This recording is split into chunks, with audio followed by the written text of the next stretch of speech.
Hey, what up, everybody? It's Arash. Tonight, we're doing an interview. It's going to be my first interview on this channel since 2019.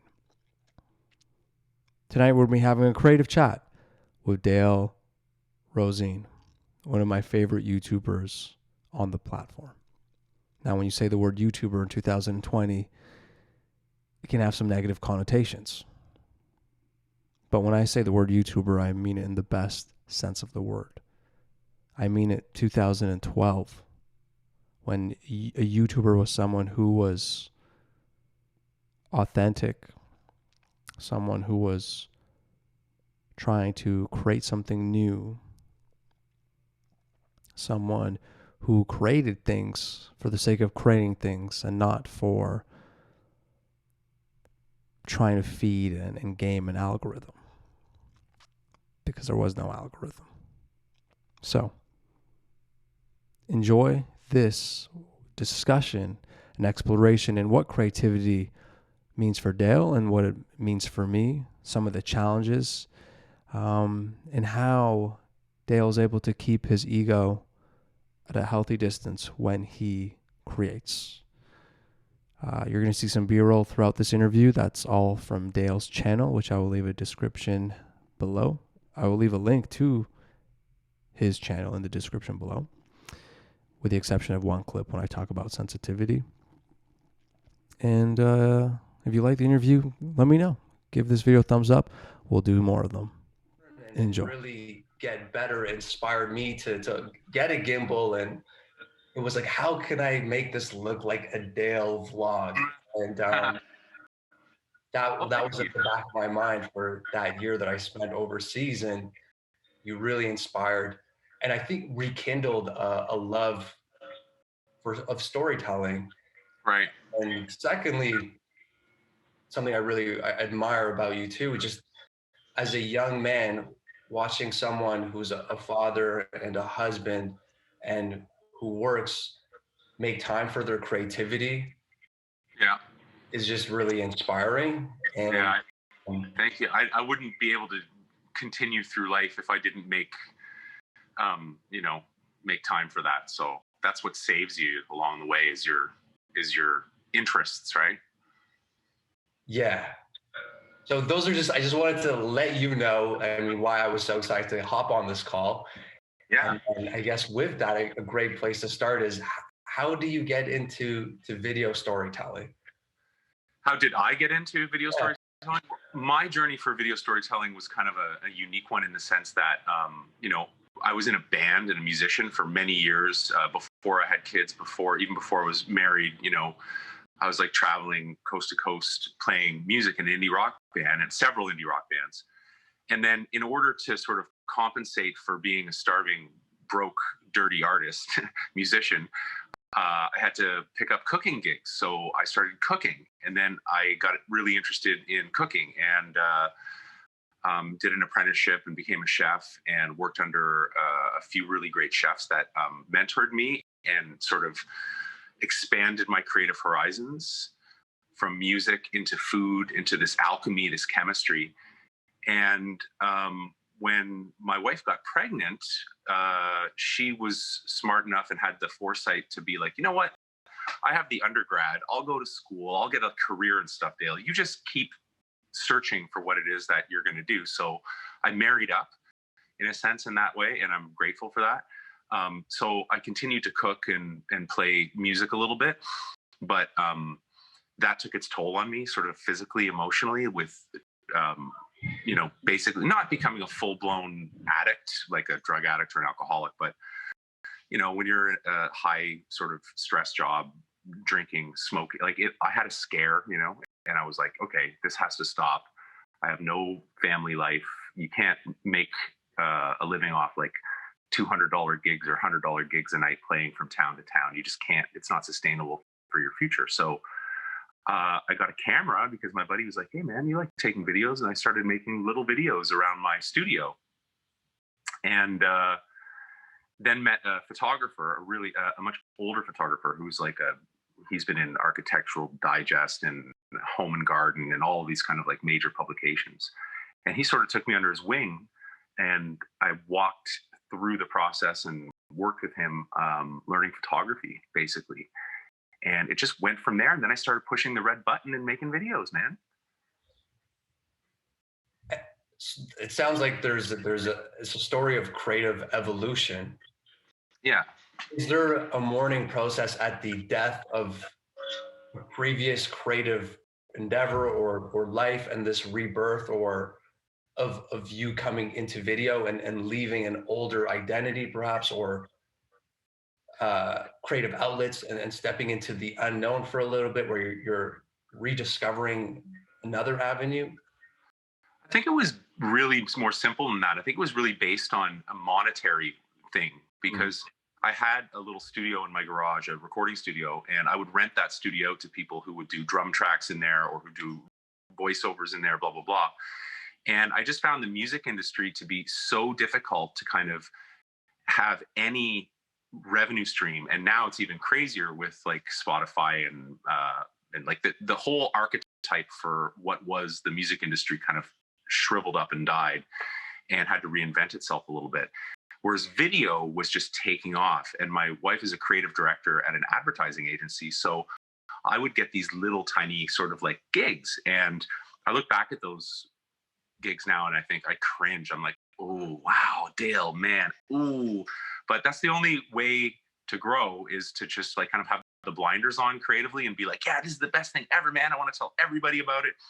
And that's the way I floated through it until, and sort of put a shield around myself from criticism, and that my own ridiculous self-belief in myself that my stuff was any good.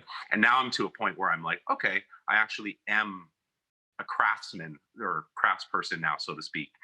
And I've put the 10,000 hours in almost, right? But getting to video was as simple as I need to make money doing something creatively. And I was editing and cutting a little bit for people, and I was getting money, and I didn't have to pick 100-pound bass amp up and go up the stairs at a Tuesday night at 10:30 in a gross bar in a shitty or dodgy part of town, right? That's basically it. What I admire about the story is that you're moving into this creative pursuit as an adult. I feel like there's a reluctance, or there's almost a bit of hesitation for adults to step into something and be a beginner and create stuff that is going to make you cringe probably 5 years down the road, or and because of that, that unwillingness to not be great at something for a certain period of time, I think we don't give ourselves permission just to play. As you're beginning to play, is there any like inner critic that you're wrestling with, and strategies that helped you overcome that? Or was it you found this thing and you loved it so much that it was always play from the first day? The more knowledge I accumulated, the more the inner critic would criticize. So before that, you don't know, because the sort of ignorance is bliss term comes to mind. But as I grew, my critic got more and more developed.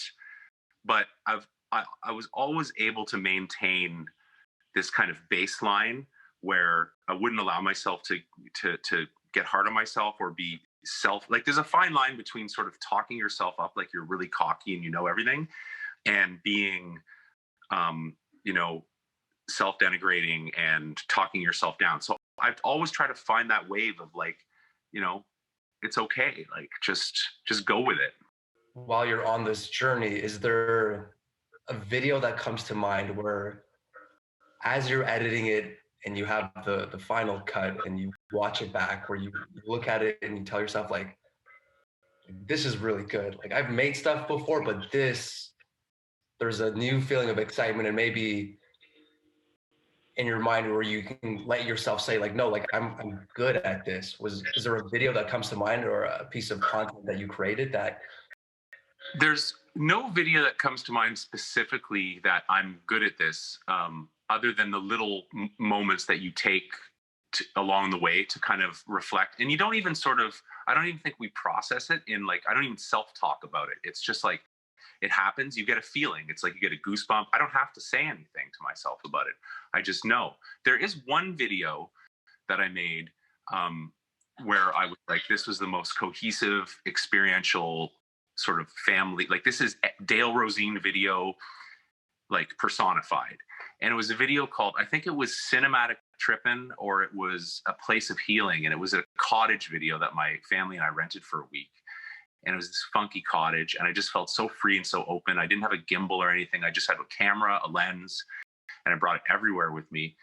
And I remember one night after having kind of like a psychedelic experience and a trip, not after, but during, I decided to pick up my camera because the only thing that was, they had Alice in Wonder. Of course you have Alice in Wonderland on when you're tripping balls in a cottage, right? On the little VCR, picked up my camera, and the sun was just going down, and my father-in-law was outside, and I was just sort of peeking through the window at them with a long lens, and the sun was going down, and I had this little prism lens, like a prism in front, and I was just doing all this wild stuff that I would never imagine to do. And then I look back at it when I was editing it, and I got this immense feeling, the same feeling that I had when I was filming it and going through that experience. And that's the only time I was ever like, this gives me an incredible feeling, this scene in this. And so that was the only time I was like, wow, you just like, the antenna was up and you tuned into the radio station and it just went through you. Again, when it comes to just what I find so fascinating about your story is you come at this as an adult. And again, I think it's harder for adults to pick up and try new things because, again, I think we're very self-conscious. So to follow up on that question, when you're vlogging outside and you're holding the camera, like, you see teenagers and it's like, oh, like, they're just teens being teens, or they're kids being kids. But once you're a man, it's like, it also, you don't have that excuse of just like childhood innocence, and it almost was that challenging for you, vlogging outside and playing in front of others? Or again, was that just something where you had the blinders on and it was fun? I think I'm a bit sort of masochistic in that sense. Like, I like to put myself in uncomfortable positions sometimes, especially in terms of art. If you're creating something, I feel like, the only reason I would feel uncomfortable about it's not like I don't have an odor, right? I don't smell like garlic or an onion. I'm not asking people for money. I'm not even invading people's space and filming them, so to speak. So I don't know, you kind of just go into this encapsulated little bubble world. And at being a musician, being in front of the mic, in front of so many drunk people, ladies and gentlemen, next song, like, you just go into this place a little bit. And I remember looking at myself being like that on earlier vlogs and thinking, wow, I'm so inauthentic, and then I started thinking about what is authenticity, because we all have to have different versions of authenticity, right? And as long as you're being authentic to yourself at the time, I don't know, confidence is just there. I don't really think about what other people, I don't even realize they're looking at me, or if they are. And it's so infrequent. Like, if you're out on the street corner saying, so here I am, blah, blah, blah, blah, blah. You put the camera down, you walk away. All those 50 or 30 people who looked at you and gave you a weird look will never think about you ever again, ever. For me, a lot of my creativity comes from a place of sensitivity. Is that something that is relatable? Or I'm curious, where does the creativity and the things you create, what's the source? That's a really good question. I think the source of all creativity comes through interpreting one's experiences subconsciously, and then sort of allowing our internal DaVinci Resolve or Final Cut brain sort of compartmentalize and edit things a little bit that are important to you. And but it all comes from a place of struggle and pain and sacrifice, right? It very rarely comes from joy and incredible euphoria usually comes from a battle. And if I go through, I don't know, I'm experiencing life and reflecting my experiences through videos. It's a tough question. It really is. Does it help you cope with the pain and the struggle that is just inherent in life? Oh yeah. Yeah, it helps. It makes it creating. I'm trying to find a good analogy, but it's like if I'm not creating, I'm going to be needed to be defragged in some way. It's like a beaver that never gets to gnaw on something. Its teeth grow like big tusks, and it gets all out of control, right? So I'm always like letting it grow, chopping it down, letting it grow, chopping it down. I'm curious what frames you use, because you've been creating for so long on YouTube, and for the first few years, I mean, from the outside looking in, it felt like your channel didn't get the recognition it deserved. And I mean, that's me. That's what I felt. I'm curious what you felt, and was there a way that you maybe didn't let your adult brain come in and obsess over numbers and compare to other people's channels and audience size, and what helped you just continue to focus on the love of it and not letting the adult brain kind of? Yeah. Well, I get bored really easy, and I see a lot of YouTube channels that are in my sort of vertical and niche, a lot of repetitive stuff and a lot of searchable content. And I sort of didn't want to play that game and didn't want to go into that. I just didn't want to be in that space. And every time I was in that space and I did make a video and I got a bit of an adrenaline rush because I got big numbers about reviewing a lens or something, it felt a little disingenuous to me personally. So I wanted to continue sticking with putting out the content that might not be so searchable. And so I could save that little piece of me and never become just the guy who does how to get B-roll in low light with a slow lens. I just couldn't. Do you think, and I understand and I agree with the sentiment, and as a creative, you want to create things that matter to you.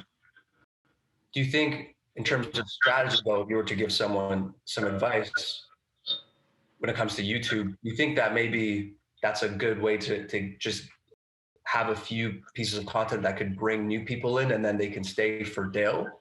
Like, would you? Yeah, if I were getting started in YouTube right now, and also too, like, let me just preface it by saying that my channel is kind of a weird, strange beast of a YouTube channel, because I had this viral video with this dog, and now it's over I think it's 12 million views on it. And it's my subscribership and my views are not reflective of my art. It is, because I friggin' auto-tuned a dog one afternoon. So I guess it all is, but the algorithm doesn't know what to do with me, I think. So I've also come to the place where I'm accepting of my YouTube channel. But if I were giving someone else advice about starting a YouTube channel, I would say, don't do what I did. Hyper focus on what it is that you want to create a really small framework around it, simplify it, and try to do it with love and passion. I think that's also like, that's what people, that's the best approach for anyone, is to find that niche. But as a creator, do you feel like that puts you in a box? Then also you feel like you want to break out of it? Like, is that something that you could do, or you are happier coming at it from this place where the algorithm doesn't even know what you are, because you're just you? Yeah. Well, yeah, if you're trying to build a brand for yourself and you're trying to build some identity online and you're really into making cinematic videos, then I would say try to make cinematic videos that people want to search for, right? So that narrows your scope. But if you're creative enough, you can find a way to do it. I think of people who come to mind, like Daniel Schiffer, for instance, right? Like he started doing all of that. He was getting big, and he like got meta with it and was like, no, I'm gonna like try to show people how I make these silly commercials. So he's the go-to guy for that. So and he loves it, you know, and teaching, it's got to be in you to begin with, the content you want to put out there. Otherwise, it'll just come back to, it'll just be a burden and a chore. And it's never fun when it's a chore, right? Right. So even when, you know, one of your lens videos, like the 16 millimeter, when you were playing with the Sigma, that pops. Pops, yeah. The ego doesn't, because it's almost a rush because the numbers are huge, the comments.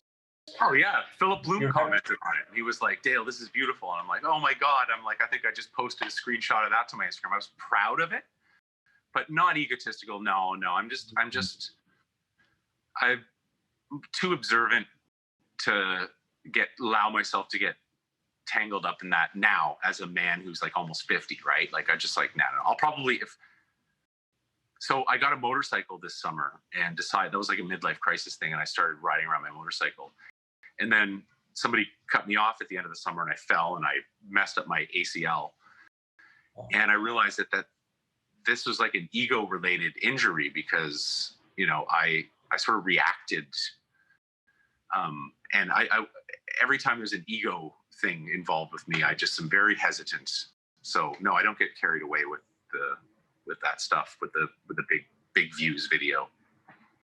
Is that because life and experience and through age, you've come to this place? Is that something maybe younger Dale would have been harder to disassociate from, or have you always?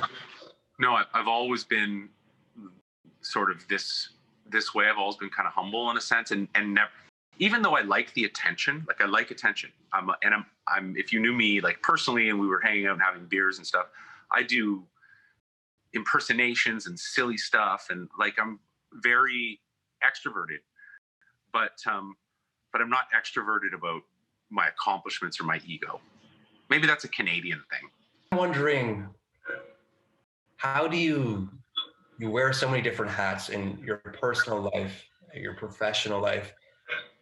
How do you make time for continuing to learn and grow and create content, juggling all the responsibilities that you have? I don't question it. I know that I'm a creative person. I can remember writing songs, 25 years ago, like tape after tape of like songs, and also getting a lot of music published and in the film and TV world as well. And every time there was a hit there, or every time I got a creative block, a writer's block, I don't feel like doing anything, I don't feel like writing, I never questioned. I didn't go like, okay, well, you have to do the artist way and write for 7 hours a day, and then you have to do, no. It has nothing to do with me, creativity. It has to do with all of the exterior stimuli in the world, and whether or not I'm open to it. That's the most important thing. So if I go 3 months without making a video, I don't get down on myself. I go, it'll come. And if it doesn't, well, who cares, right? Like there's other things to be happy about in the world. And I don't question it too much. I have a healthy dose of fear with it. I don't want to tamper with it. You know what I mean? Yeah. How many years of just practice and play does it take before you get your first like paid gig where it's like it's a good sum of money, like it's more than a $200-$300 or for a friend, but something that's like a bit commercial? Yeah, well, I did over the last 5 years before, so it's been 2 years now that I've been with I have a partner who I run a production company with now. We have big clients like the Toronto Catholic or the Halton District School Board, the Toronto School Board, Botox, like big clients that we've landed, like, you know, $100,000 plus clients. And it started with, you know, just slow graduate, like a gradient, right? So it'd be like somebody wants a music video, well, $250. And then I did another music video the next year for him for $500. And then my wife got me a gig interviewing a doctor for a project they were doing, and that was $1,500. And then I just got this workflow thing going on, and it just sort of took off from there. And then I met my partner, who's so much more type A than me, and he's like really technical and loves science and math and numbers, but he isn't. His forte isn't, you know, obtuse creativity, right? It's more linear, and so it's just a slow, gradual thing. And if you think you're going to grow from something, and as long as you don't feel like you're being taken advantage of, like someone is, because there's nothing worse than somebody stealing your value or you giving it away for nothing. But if there's a good value exchange and you're learning, you got to put it all, you know, weigh the scales and go like, oh, well, I could grow from this. You know, it'll be hard work, but I can remember making a music video for this band, and they wanted to do it live. And I thought, oh, this will be easy. So they're actually playing the song live in their studio. They've got them all mic'd up. Everything's being recorded externally to like Pro Tools. It sounds magnificent. It looks magnificent. And it was one song. So I'm just running around with a gimbal doing take after take after take, but didn't realize that they didn't play to a click track. So some of the takes, they were a little fast on, they were a little slow on. So I had to learn how to cut, like slow this a little bit. Like so much of creativity for output is to do with problem solving. And I think if you're a good problem solver and you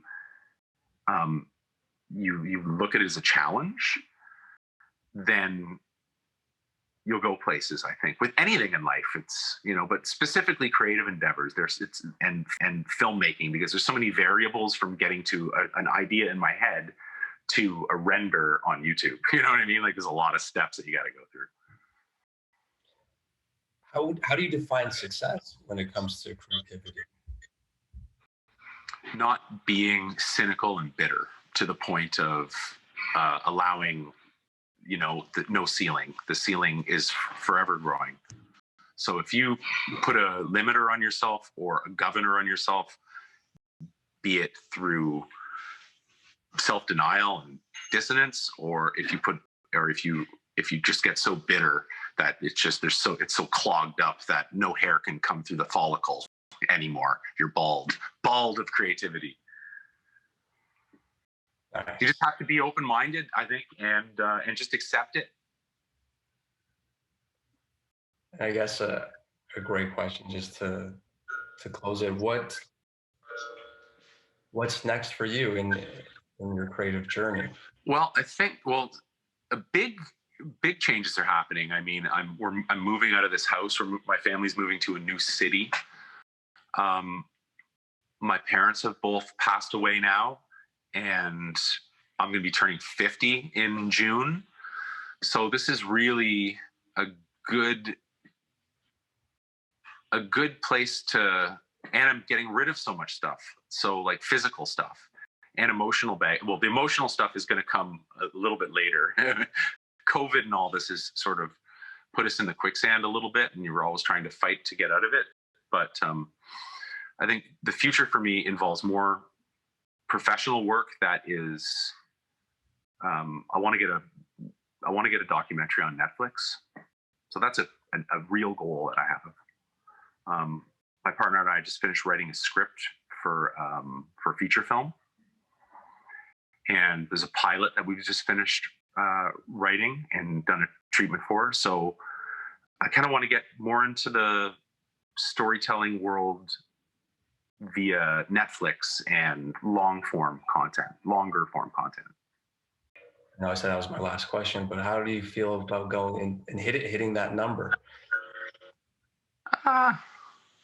To be honest with you, like I feel really good. And if I look at my peers and people who I've grown up with, I feel like if I've used them as a baseline for where I should be, I feel like I'm in a place sort of physically that is physically anyways. I feel good about myself. I don't have any health problems, touch wood.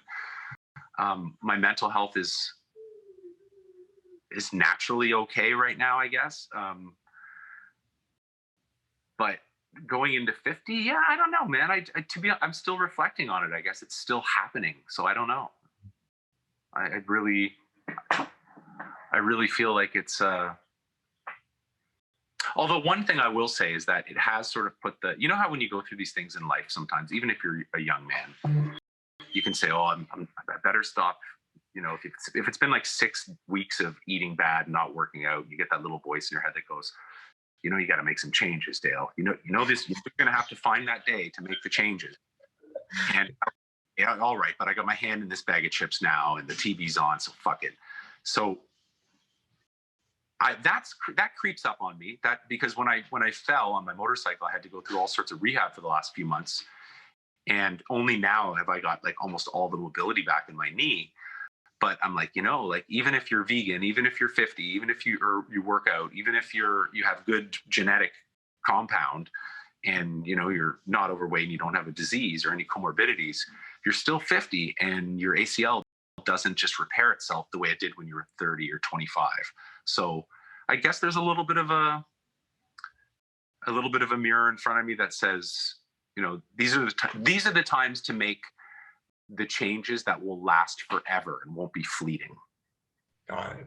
If I can ask one final question, because I'm 28, I'll be 30 is kind of like what 50 could feel like for you. It's like that number. It's like, Yep.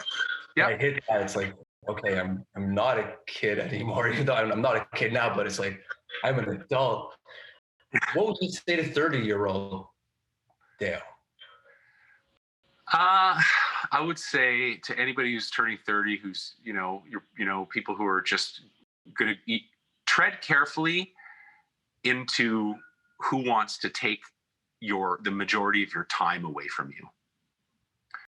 So whether that's relationships with people or whether that's a career or an opportunity that's based on monetary assumptions, be careful with who you give big swaths of your time to, because you won't get it back. And now's the time, before you have kids, before you have a mortgage, or even for your generation, if your mortgage is, a lot of millennials aren't interested in owning home ownership.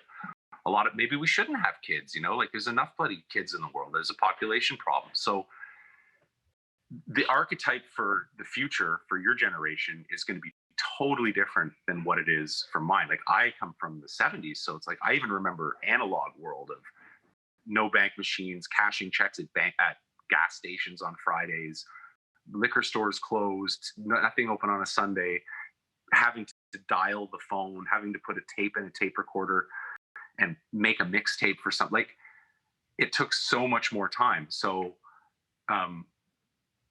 now you have the internet and the digital world and all of this other stuff to take up your time and my time.